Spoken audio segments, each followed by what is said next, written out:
The Johnson family had just moved into an old Victorian house on the edge of town.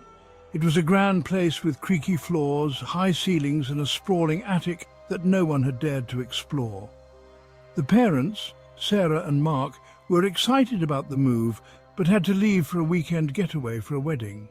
They left their two kids, Emma and Jake, aged 12 and 10, in charge, reassuring them to lock up at night and not go near the attic.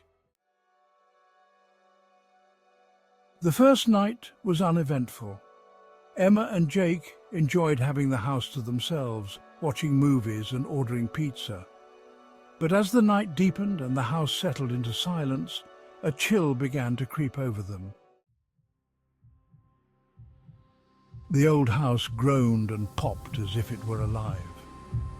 Around midnight, Emma heard a faint thumping sound coming from above. She dismissed it as the house settling, but the noise continued. It was irregular and unsettling, like someone or something was moving around in the attic. "Jake, did you hear that?" Emma whispered, her voice trembling. Jake, who had been trying to ignore the noise, nodded reluctantly. "Yeah, I hear it too. Maybe it's just a raccoon or something." Emma wasn't convinced. "I think we should check it out." Jake shook his head. "No way. Mum said not to go up there." Emma, being the older sibling, insisted. "Come on, we need to make sure nothing's wrong." Reluctantly, Jake followed Emma up the creaky stairs to the attic door. The old wooden door was slightly ajar, and the thumping sound seemed to come from within. Emma reached for the knob, her heart pounding. As she pushed the door open, a gust of cold air rushed past them, carrying a faint, musty smell. The attic was filled with old furniture draped in white sheets, and cobwebs hung in every corner. The moonlight filtered through a small window, casting eerie shadows across the room. Emma and Jake stepped inside, their flashlights flickering as they moved. The thumping sound was now a rhythmic beat, coming from a large covered object in the corner of the room. They approached it slowly, the shadows playing tricks on their eyes. Jake bravely lifted the edge of the sheet, revealing an old, dusty rocking chair. The thumping was coming from the chair's creaky, rhythmic movement. Emma's breath caught in her throat as she noticed something strange. The chair had been rocking back and forth by itself. Before they could react, the attic door slammed shut behind them with a deafening bang. Emma and Jake spun around in panic, but there was no way out.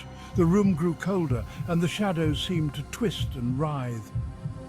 Suddenly, a soft, mournful whisper filled the air. "Why have you come here? Why did you disturb us?" Emma and Jake looked around in terror. The whispers grew louder, more urgent. The rocking chair began to rock more violently, and the whispers turned into a chorus of anguished voices. In a moment of sheer panic, Emma grabbed Jake's hand and ran towards the window. They struggled with it, finally managing to push it open just enough to squeeze through. They climbed out onto the roof and scrambled down to the ground, not looking back. They spent the rest of the night huddled together in the backyard, too frightened to go back inside. When their parents returned, they found the kids shaking and tearful, recounting the strange occurrences in the attic. Sarah and Mark checked the attic and found nothing unusual.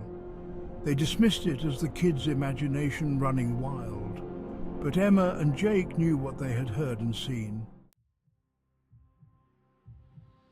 To this day, whenever they hear a strange noise or feel a sudden chill, they remember that night in the attic. And every time they hear a faint thumping sound in an old house, they can't help but shiver, remembering the eerie whispers and the rocking chair that moved on its own.